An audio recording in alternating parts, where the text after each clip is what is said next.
दुख का कारण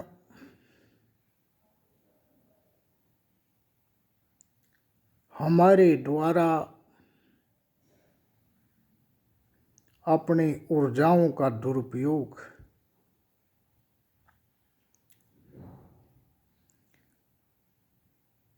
चौबीस घंटे हमारा मन अशांत रहता है और अशांत मन कभी भी मानसिक सुख नहीं दे सकता। मन को शांत कैसे किया जाए, आज इस विषय पर विचार कर लेते हैं। मन को शांत करने का प्रथम सोपान है मौन को धारण करना। अगर हम मौन को धारण करने में सक्षम हो जाएं, तो हमारा मन शांत हो जाता है। और जब मन शांत होने की शुरुआत हो, तो हमारे दुखों में, हमारी चिंताओं में कमी आनी शुरू हो जाती है। अब इस मन को शांत कैसे किया जाए? मन को शांत करने का एक ही तरीका है कि हम अपने मन, कर्म, वचन से जो भी क्रियाएं करते हैं, जो भी विचार करते हैं, जो भी फील करते हैं, जो भी संवेदनाएं महसूस करते हैं, उनकी छटनी करनी सीख लें। अगर वो छटनी करनी हमें आ जाए कि 99%, 99% हमारे मन की, हमारे शरीर के अंगों की, हमारे मस्तिष्क की और हमारी बोली की सभी क्रियाएं बेकार हैं, अनावश्यक हैं, जो हम नहीं भी करें तो हमारा जीवन सुचारू रूप से चल सकता है और हम आनंद की स्थिति में आ सकते हैं। ध्यान से पहले मौन का होना जरूरी है, और मौन के स्थिति तभी आ सकती है जब हम मन को शांत कर लें। अगर हम ध्यान तक पहुंच जाएं, तो समझो हमारा जीवन आनंदमयी हो जाता है। परंतु ध्यान से पहले हमें मन को शांत करना जरूरी है, और मन को शांत करने के लिए मौन को धारण करना जरूरी है। मौन का अर्थ ये नहीं है कि आपके मन तो चलता रहे, आपके मस्तिष्क में 24 घंटे विचार आते रहे और तुम एक संकल्प के साथ दिन में बैठ जाओ कि मुझे बोलना नहीं है, मुझे बोलना नहीं है, तो सारे दिन एक विचार आपके दिमाग में चलता रहेगा और एक वैचारिक क्रिया होती रहेगी कि मुझे बोलना नहीं है। मेरे मौन को कोई तोड़ न दे, मेरे मौन में कोई अड़चन न आ जाए, इसलिए इसके लिए आपको निरंतर अलग से सावधानियां बरतनी पड़ेंगी और इस प्रकार एक नया जंजाल पैदा हो जाएगा और मन शांत नहीं होगा और न ही मौन धारण होगा। मौन धारण करने के तरीके ये हैं कि दूसरों की क्रियाओं को आप अंदर नहीं आने दें, आपके भीतर नहीं घुसने दें, बल्कि उनके साक्षात दृष्टा बन जाए।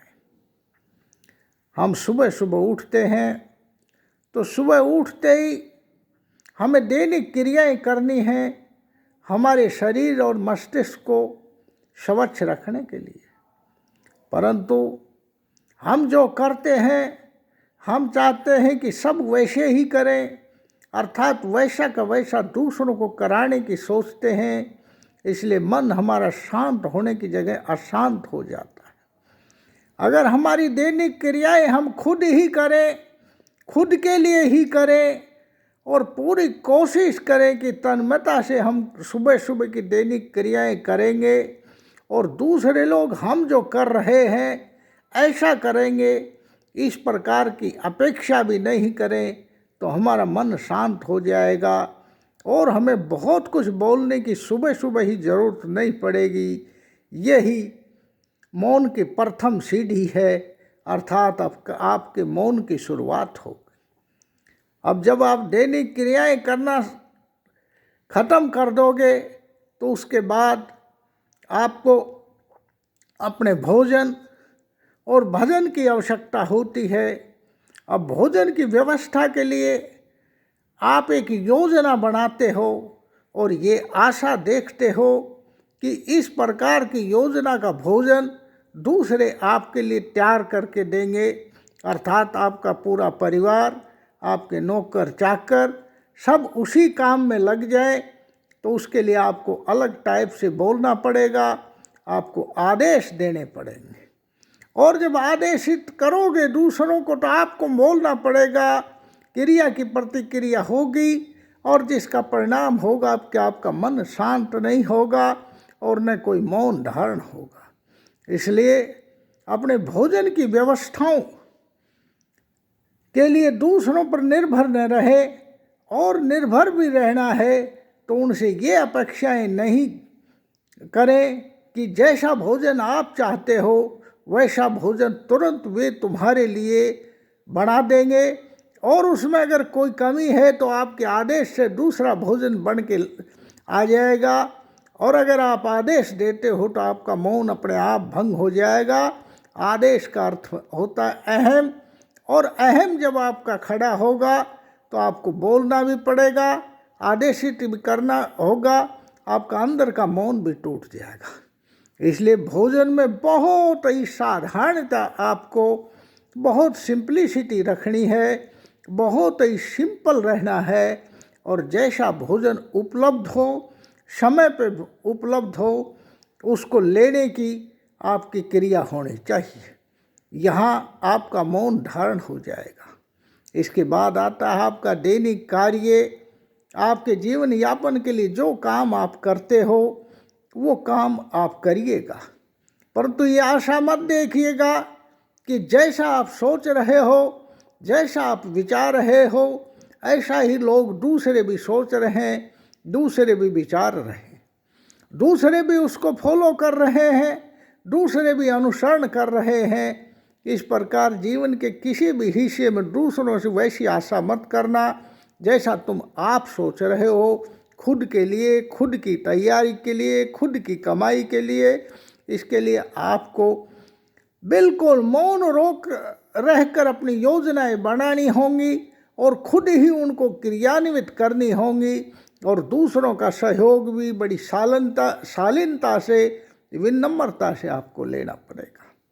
इस प्रकार जीवन में जब आप दूसरों सहयोग लेते हो तो उनके साथ विनम्रता भी बरतनी पड़ेगी, शालीनता भी बरतनी पड़ेगी। इसी प्रकार सारे दिन में आपको किसी प्रकार के लोगों से मिलना होगा। आपकी कुछ उपलब्धियां भी होंगी, कुछ की आपकी हार भी होगी, आपके दुख भी होंगे, आपकी जीत भी होगी।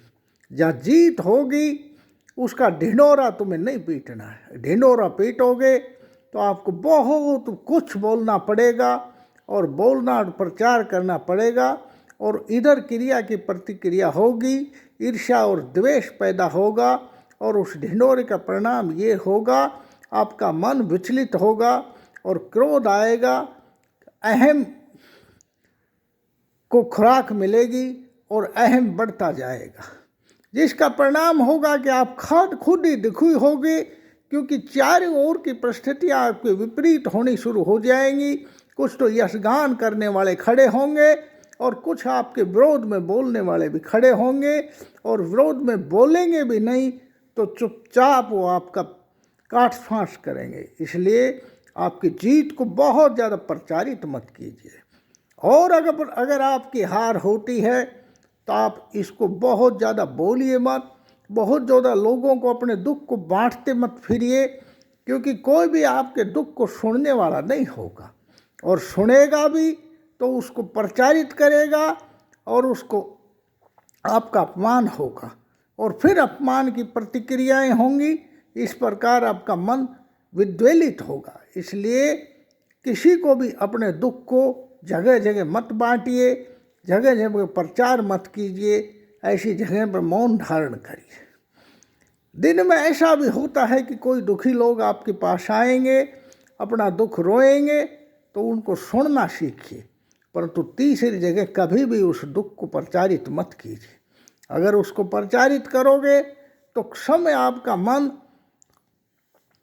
विचलित होगा और आप क्या ईर्ष्या द्वेष से और बढ़ जाओगे और चारों ओर दुश्मनियों का एक अंजाम बढ़ जाएगा और इससे एक क्रिया प्रतिक्रिया के लिए होगी। इसलिए मैं कहता हूँ कि आदमी को अपने दुखों को ज़्यादा प्रचारित नहीं करना, वहाँ मौन रहना, दूसरों को दुख सुन के उनको प्रचारित नहीं करना, वहाँ मौन रहना चाहिए आदमी को। इस प्रकार शाम तक आपको अनेक प्रकार की कठिनाइयों से गुजरना पड़ता है और उसमें चुप रहने हैं, इस संकल्प के साथ चुप नहीं रहना कि मुझे चुप रहना है, चुप रहना है, चुप रहना है, मौन धारण करना है, बल्कि आपको इस बुद्धिमत्ता के साथ चुप रहना है कि यहाँ बोलने की कोई आवश्यकता नहीं है, क्योंकि 99% जो हम बोलते हैं वो बेकार की बात बोलते हैं।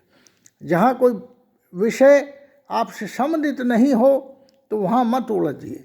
जहाँ बुद्धिहीन लोग आपस में झगड़ रहे हों तो वहाँ मत अपना समय खराब करिए, और जहाँ निर्बुद्धि की बातें हो रही हों वहाँ मौन रहना ही बेहतर है। और जहाँ आप कुछ जानते नहीं और फिर भी अपनी बात कहने की प्रयास करोगे तो इसका मतलब आप खुद अपने झूठे अहम को संतुष्ट कर रहे हो और मौन को तोड़ रहे हो। इसलिए मौन रहने का एक ही रास्ता है कि जहाँ आप कुछ नहीं जानते हो और तार्किक ढंग से अपनी बात को नहीं कह सकते हो तो वहाँ चुप रहिए और दूसरों की सुनते रहिए। ये भी मौन धारण करने का एक रास्ता है, ये भी मौन ही है। इस प्रकार आप वही करिए जो बुद्धि से तर्क से संगत हो, वही बोलिए वो जो जरूरी हो, बिना जरूरत के एक शब्द भी मत बोलिए। जो मुद्दा आपसे संबंधित नहीं हो और वह बहस हो रही हो और न कोई समाज की भलाई से संबंधित हो, वहाँ चुप रहना ही बेहतर है। मुद्दे को सुन लीजिए और आवश्यकता नहीं हो तो उस मुद्दे पर जो भी विचार विमर्श हो रहा हो उसको सुनिए भी मत। कोई आपसे संबंधित बात नहीं, वहाँ चुप रहना ही ज़्यादा बेहतर है। इसलिए ये मैंने जो मौन के रास्ते बताए हैं ये मन को शांत करने के रास्ते हैं, और जब मन शांत होता है तो ध्यान की स्थितियों में चलते हैं। मौन का अर्थ ये नहीं है कि जीभ और मुंह को बंद करके बैठ जाओ। मौन का अर्थ है कि उन बातों को मत बोलो जिनकी कोई ज़रूरत नहीं है। ये अपनी बुद्धि से आप छटनी कीजिए कि यहाँ मुझे बोलना है या नहीं बोलना है, और जहाँ नहीं बोलना है वह मत बोलिए। और आप पाओगे कि पूरे दिन में हम 90% जो बोलते हैं 90% बोलते हैं वो बिना ज़रूरत के बोलते हैं और आवश्यकता पर केवल 10% ही बोलते हैं। 90% तो हम अपना अस्तित्व दिखाने के लिए बोलते हैं। आदमी का अस्तित्व उसके बोलने से खाली पैदा नहीं होता, उसका अस्तित्व मौन से भी पैदा होता है। अरे फूल तो मौन रहता है, पर वो खिलता है तो चारों ओर उसकी सुगंध फैल जाती है।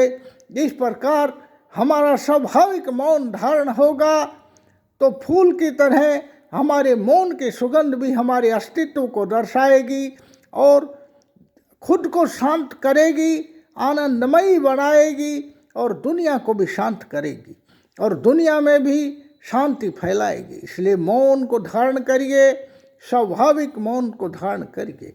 मौन धारण करोगे तो मन शांत होगा, मन शांत होगा तो काम में ध्यान लगेगा और ध्यान लगेगा तो आप दुख